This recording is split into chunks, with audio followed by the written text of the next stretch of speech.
Somos historia. Escuela. Somos héroes. Somos audaces, apasionados, estadios. Somos goles, únicos. Somos una máquina, tácticos, compañeros, aguerridos, valientes, matadores, campeones. Somos futboleros. Qui sont ces représentants légaux?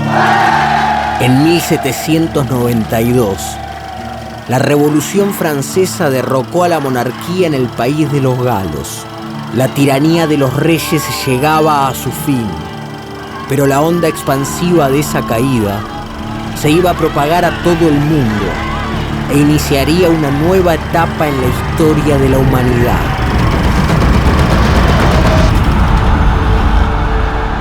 $200 años más tarde, de este lado del océano, una nueva revolución llegó para meter a Vélez Sarsfield en la historia grande de nuestro fútbol. El líder de esta revolución se llama Carlos Bianchi y, curiosamente, vino de Francia para ponerse al frente de un Vélez Sarsfield que conquistó el mundo. Pero ¿cómo fue, paso a paso, el camino de este gran conquistador? Eso es lo que intentaremos develar en el capítulo de hoy.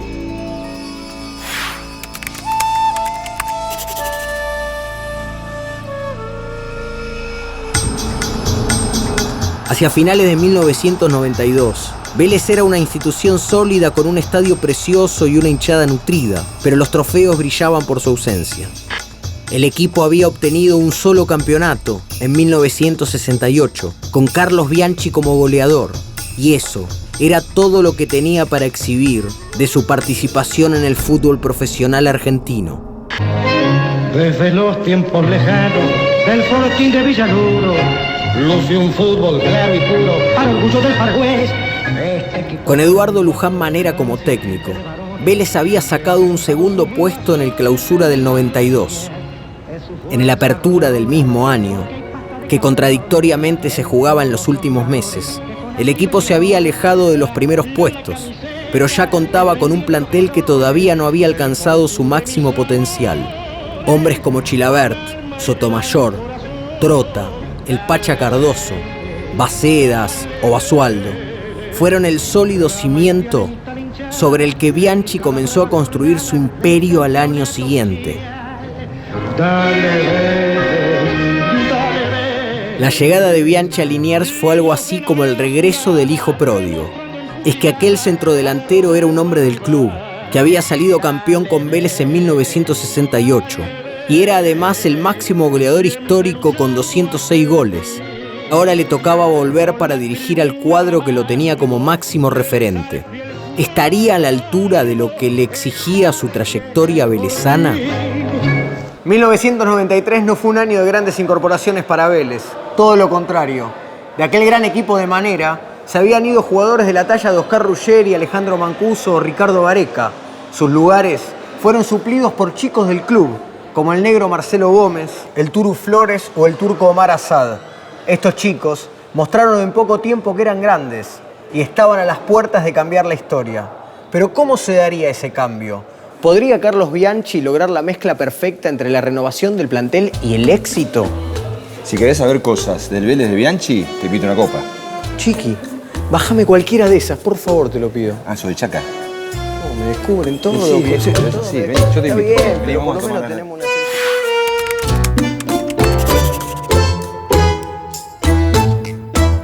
Chiqui, ¿se puede contar cómo hizo Vélez para ser el club importante que fue siempre, pero de barrio, y para ser el mejor del mundo de una manera tan apabullante? Primero que se alinearon los planetas futbolísticos. Se juntaron las tres patas que decía Bilardo: dirigencia, jugadores y cuerpo técnico. Bianchi instaló la competitividad deportiva y el discurso de la humildad como generador de epopeyas. Entonces, ¿qué dijo? Lo subimos a este morochito que la rompe en la tercera, corre por todos lados, tiene pasión, hambre.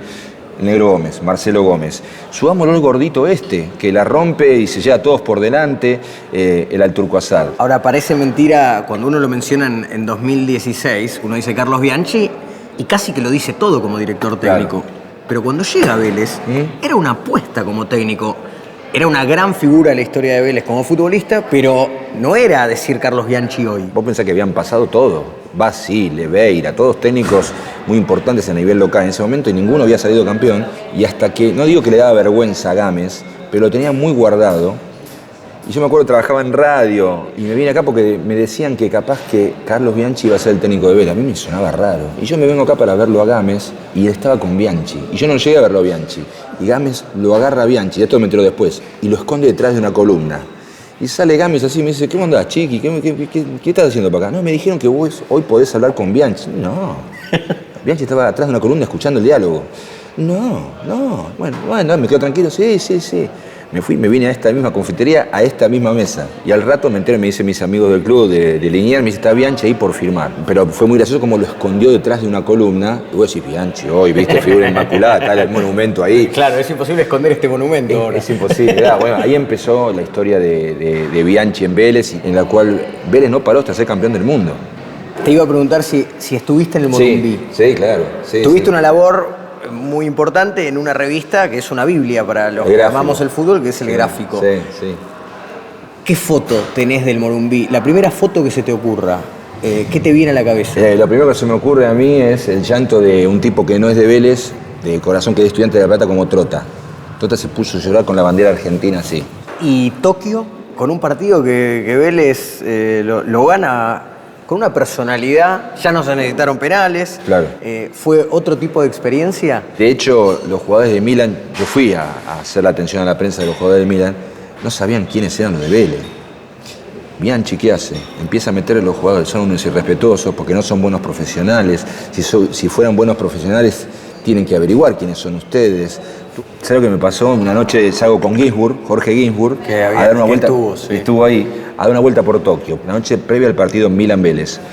Claro, los de Vélez se fueron a dormir a las 8 de la noche. Y Jorge Ginsburg dice, ¿por qué no vamos al Hard Rock de Tokio para conocerlo? Bueno, vamos. A las 2 de la mañana miramos así y Jorge dice, che, ¿ese no es Capello? El técnico del Milan. El técnico del Milan. El día previo al partido le digo, sí, es Capello. Bueno, al día siguiente le cuento a Bianchi. Le contamos con Jorge. Y Bianchi me dice, así les va a ir. Vas a ver lo de esta noche. Chiqui, muchas gracias por tanta historia y monumento a Carlos y monumento al equipo. Impresionante. La historia comienza a escribirse en el torneo Clausura de 1993, en un día entre semana, frente a Estudiantes y en La Plata, empatando 1-1 con gol de José Luis Félix Chilabert. Todos los hinchas recuerdan aquella tarde lluviosa cuando se consagró campeón, cuando Vélez gana el campeonato con una claridad notable, con solo 2 derrotas.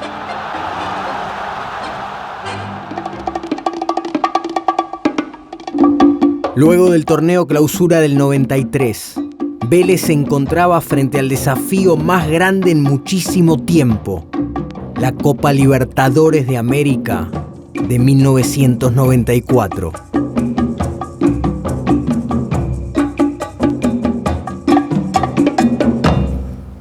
Yo lo pondría a Bacedas ahí, ¿eh? ¿Qué haces, Cristian? Llegó.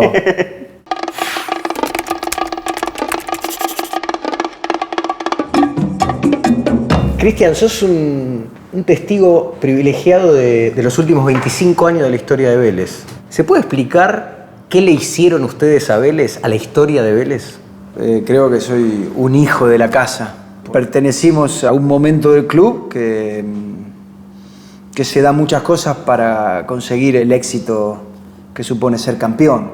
Mirando hacia atrás, creo que hubo un gran mérito de todas las partes, de la gente que manejaba el club. Y bueno, hay un director técnico, o un cuerpo técnico, mejor dicho, muy identificado con el club, que nos dio a nosotros la oportunidad de creer que podíamos ser un club más grande de lo que éramos. ¿Qué pasaba ahí adentro de la cancha? Porque es fácil decir, esto es simple que pasársela al compañero. Ahora, ¿saldrían todos campeones todo el tiempo? Creo que Carlos con Santella nos potenciaron a nosotros individualmente en cuanto a las características que teníamos, naturales. Tácticamente, lógicamente, encontró él su punto de vista de acuerdo a los jugadores que tenía. Y después hemos funcionado como equipo y me parece que lo vas adquiriendo en el andar. Ahora aprovecho que estabas ahí siempre merodeando el medio. Hoy, cuando mirás aquel equipo, ¿qué tenías detrás y qué tenías delante? Aquel equipo fue el mejor equipo que integré y que disfruté. Entonces, atraer un equipo que era un paredón, teniéndolo a Almandoso, a Sandoná, a Trota, a Sotomayor, Cardoso, que era el más lírico de todos, Gómez o Companucci, Basualdo era un jugador fantástico, y creo que fue en ese Vélez el cerebro del equipo. Y hacia adelante teníamos dos características totalmente distintas. Uno que era un león, de todo punto de vista, pero sí que era muy temperamental, muy tosudo, muy luchador, y encontró en esos años su mejor forma, que era el Turco, que contagiaba un poco lo que contagiaba Chilavert desde arriba. Uh-huh. Y después en el Turu teníamos a un crack de otros tiempos, porque era un jugador de mucha gambeta y todos los goles eran todos golazos, no hacía goles fáciles. Entonces estaba bien repartido el tema. Cristian, ¿cuándo te diste cuenta de lo que habían logrado? Lo que habían atravesado la historia de Vélez. En el momento te das cuenta, cuando conseguís un logro tan importante para un club como Vélez, que es ganar una Copa Libertadores, es otro cantar, por así decirlo. Y ni hablar cuando estás en Japón y vas caminando con el Milan al lado. Y te das cuenta en el momento que hiciste algo muy bueno, pero nunca le das tanta importancia como el hincha. Yo creo que para el hincha es aún más todavía que para el jugador. Por eso soy muy respetuoso del sentimiento del hincha. Pero el fútbol genera algo que desde adentro no es tan fuerte como desde afuera. Yo creo que el hincha, cuando se acerca a los grandes ídolos, realmente se desviven por los ídolos. Y el jugador no se da del todo cuenta lo que genera. No se da cuenta. Cristian, felicitaciones por lo que consiguieron, y sin falsa modestia, donde la sala ahí flotando también te resuelve todo. Después de enfrentarse en el grupo a Boca, Palmeiras y Cruzeiro, Vélez clasificaba para octavos de final. Allí empató ambos partidos con Defensor Sporting, pero el equipo de Bianchi salió victorioso de la instancia de penales. El Turu Flores, atención, el Turu. Vélez superó sin sobresaltos al Minervén de Venezuela y en semis se tuvo que enfrentar al poderoso Junior de Barranquilla, campeón de Colombia. Nuevamente el equipo de Villaluro alcanzó el triunfo en la tanda de penales y así llegaba a la final del máximo torneo sudamericano de clubes. Vélez, finalista de la Copa Libertadores de América.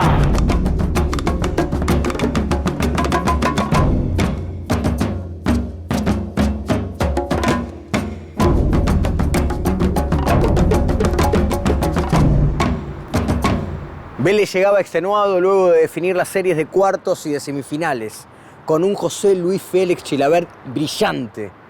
Debía enfrentar en la final ni más ni menos que al Sao Paulo de Tele Santana, un equipo superpoderoso. El partido de ida en este estadio fue 1-0 para los de Carlos Bianchi, con un gol del Turco Asad. De cara al partido en el Morumbí, había sabor a poco. Más de 100.000 personas llenaron aquel estadio de Brasil. Y fue 1-0 para los de Tele Santana. Había que ir a los penales. Una vez más, todo quedaba en los pies y en las manos del gran cacique paraguayo. Sin embargo, el penal decisivo era para el Tito Pompey.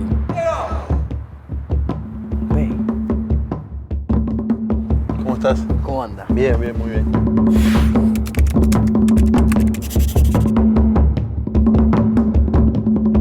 ¿En tu casa? ¿O en una de tus casas? En una de mis casas, sí. Fueron muchos años. Llegué hecho un nene, me fui hecho un hombre con un hijo. ¿Por qué fue tan apabullante lo de ustedes? ¿Por qué el salto de calidad tan grande en la historia de Vélez a partir de aquel equipo de Carlos?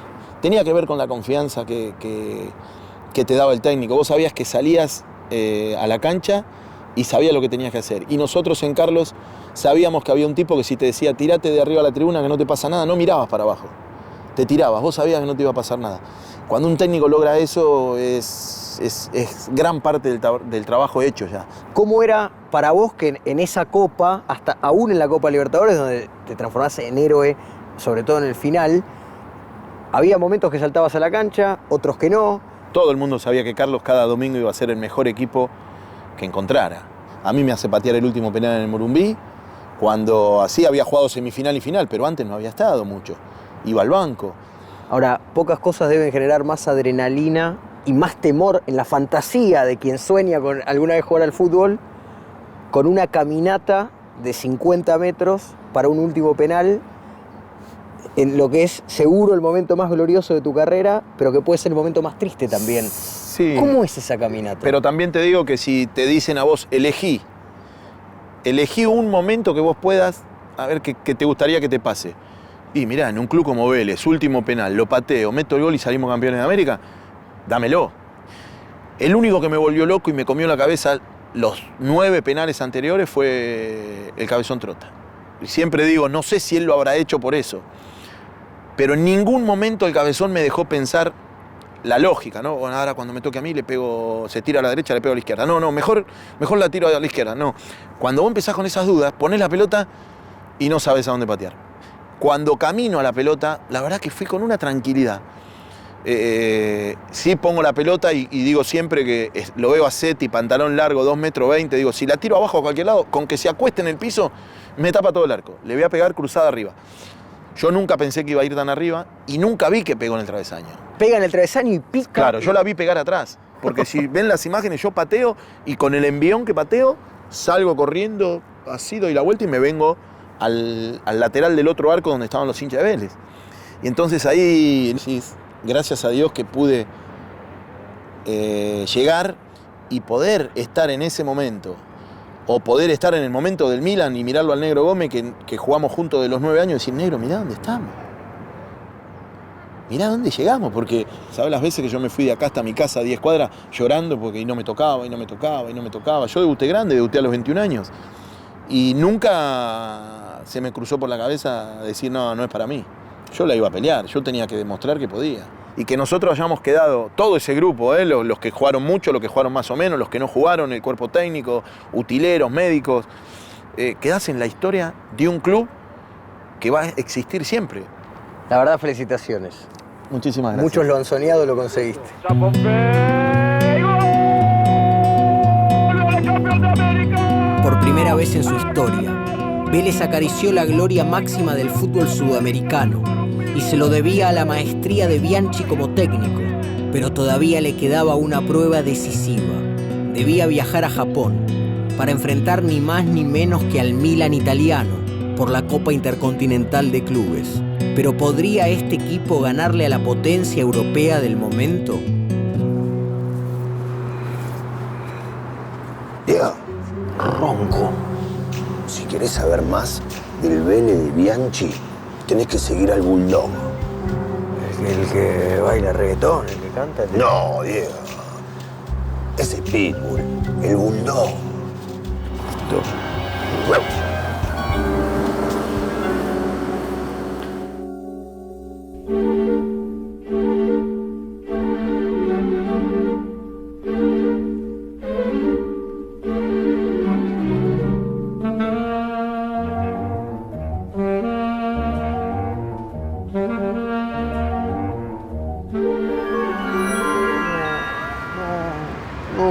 ¿Qué haces, Diego? ¿Qué haces vos? A todos lados. ¿Qué haces vos? ¿A quién estás buscando vos? No sé, un bulldog que me dijeron que viene por acá. ¿Qué te tengo que explicar? ¿Vos por qué me seguís a mí? Y bueno, te vi al lado del árbol, pensé que estabas tomando la barrera. Tenga mano, compañero. Ojo conmigo, ¿eh? Te conté que tengo una pelota firmada por Chilavert. No me habías contado nada. ¿Sabés de qué partido? Del 28 de noviembre de 1999, cuando Chilavert hizo 3 goles contra Ferro en un mismo partido. ¿Qué arquero hace 3 goles? ¿Ninguno? ¡Ninguno! ¿Sabés cuántos goles hizo en toda su carrera el Chila? 62 goles. No te dan los dedos. Aparte, el buzo que usaba. ¡El bulldog! Lo perdimos por tu culpa, nos distrajimos, no te quiero ver nunca más. Pará, siempre te la agarrás conmigo. Pensé que éramos amigos. Está bien, no te enojes, no te enojes, no te enojes. Bueno, está bien. Me da la pelota. Yo te quiero, tonto.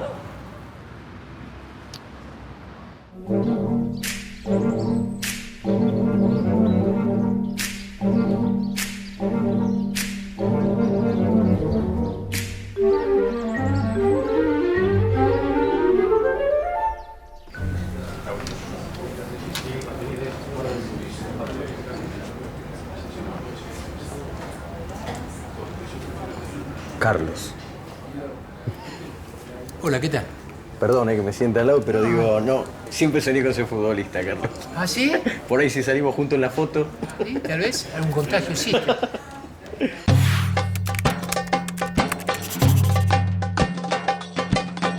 Cuando mira hacia atrás y se encuentra con aquel 93, 94 sobre todo, y usted en el banco de Vélez, ¿cuál es el primer concepto o la primera imagen que le viene a la cabeza? Sacrificio. Porque yo cuando vuelvo a Vélez, yo no conocía el fútbol argentino, la realidad. Hacía 9 años que me había ido a Francia y me encontré con esa palabra que dije recién. Porque ese plantel logró todo gracias al sacrificio que tuve, a la inteligencia. Usted menciona habitualmente la importancia de la inteligencia del futbolista. Y los futbolistas de aquel equipo, cuando se refieren a usted, lo primero que dicen es la simpleza en el mensaje que tenía Carlos. ¿Nos puede traducir eso? ¿De qué hablan cuando ellos hablan de la simpleza de su mensaje? Si yo me pongo en el rol de director técnico, le dan media docena de indicaciones. Al final el jugador, cuando le dio la sexta, la primera ya ni se acuerda. Cuanto más simple se le explica lo que uno desea al jugador, es más fácil que el jugador comprenda y que él lo aplique en el campo de juego. No hay que complicarle, el fútbol es simple. Para mí el fútbol es simple. Carlos, cuando hay que planear un partido frente al Sao Paulo de Tele Santana, frente al Milan de Fabio Capello, ¿usted tenía el rival en los futbolistas de aquellos equipos o en un punto también había un juego de ajedrez contra esos grandes técnicos? ¿Cómo pensaba esos partidos? Sinceramente nunca pensé en quién era el técnico de enfrente. Tengo que ser muy sincero, pues yo tenía que pensar cómo jugaba el equipo de enfrente, que era mucho más importante. Entonces yo no tenía que confundirme, no era una apuesta yo contra Tele Santana o yo contra Capello, no. Me pasa que nosotros sabíamos contra quién jugábamos el primer partido en la Copa, en la final de la Libertadores. Era el bicampeón de América y el bicampeón intercontinental. Casi dentro de una jaula por haber sido expulsado, con todo eso que sentía por Vélez y que sigue sintiendo, y una definición tan importante. ¿Qué sentía en el cuerpo? Primero que habíamos estado a la altura, porque habíamos ganado uno y habíamos perdido otro. Viene el doctor y me pregunta quiénes son los que patean. Le puse los 5 jugadores y me dice, ¿y si hay un sexto? Le digo, no, ¿sabe el problema? Que no creo que lleguemos al sexto. Y José ataja el primer penal. Usted tiene una altísima valoración por esos jugadores, pero me permito mencionar el nombre propio. ¿Qué era para usted José Luis Chilavert? ¿Qué era para ese equipo y qué era para usted como entrenador? Tener un arquero de la dimensión de José, ¿sabe lo que es? La tranquilidad que le da a uno. Le da la tranquilidad que usted se puede equivocar. Se lo digo como goleador. Yo sabía que yo me podía errar un gol si tenía un gran arquero. Porque a los contrarios le iba a costar mucho hacernos un gol. Y con José los jugadores se podían llegar a equivocar, porque José iba a subsanar el error de un compañero. Van a jugar a Tokio luego frente a un Milan que le había hecho 4 al Barcelona de Cruyff. Al Dream Team. ¿A qué hay que apelar ahí para que Bacedas crea que puede con Desailly? Para que Franco Baresi no sea Franco Baresi justo ese día. También mencionan que usted era alguien que siempre hacía hincapié, si había menosprecio del rival hacia sus jugadores, de hacérselos notar. ¿Eran parte una estrategia? Hay que tocarle el orgullo al jugador. Hay que decirle algo que lo pinche. Yo recuerdo que le dije al Turco, en la primera jugada que te crucé, tiralo. Y se cruzaron a los 5 minutos y lo tiró contra los carteles. Baresi miraba y dijo, ¿quién es él? No me conoce, no sabe que soy Baresi. Sí, pero el otro no lo conocía al Turco. Ese era el gran problema de Baresi. Se le menciona a Vélez que es un club de barrio. Para menospreciarlo, para señalarlo por algo, ¿qué es Vélez? Es un barrio. El otro día me puse a discutir o a charlar de fútbol en Europa. Me dice, Leicester, extraordinario. Digo, sí, pero Leicester es una provincia en Inglaterra que tiene entre 400 y 500.000 habitantes. Y le dije, Vélez salió campeón del mundo siendo un barrio. Esa es la fuerza de Vélez. Es orgullosamente un club de barrio. Es un club de barrio. Y entonces se tiene que sentir orgulloso. Y no solamente futbolísticamente, sino socialmente Vélez en el barrio representa mucho para la gente. Y le iba a preguntar cómo se lleva con lo devocional del fútbol. ¿Qué siente o cómo se lleva con esto de que una persona lo pueda cruzar por la calle y en el saludo haya lágrimas en los ojos? O usted sepa que en un punto hay algo de la vida de esa persona que lo viene a saludar que a usted le mejoró. ¿Lo incomoda? ¿Lo emociona? No, me emociona. Y cada día que pasa que uno cumple años, se emociona más fácilmente uno, se lo puedo asegurar. Y todas esas muestras de cariños que nos demuestran los hinchas de fútbol, porque no es solamente el hincha de Vélez a veces. Al hincha de fútbol nosotros tenemos que ser muy, pero muy agradecidos porque forma parte de nuestra vida. Vélez, en su vida, está claro que es, en su vida como entrenador, ¿es algo que está absolutamente cerrado o, como decían los Beatles, mañana nunca se sabe? No, yo ya lo dije. Yo cuando me fui de Vélez, dije que yo volvería a Vélez mientras Vélez me necesitara. Si Vélez me necesita, yo volvería. Pero afortunadamente Vélez no me necesita, pero para nada de nada. Y estoy muy contento que no me necesite. Diego. Carlos. Sí, ¿qué tal? ¿Te quedaste dormido? Tenés que seguir el programa.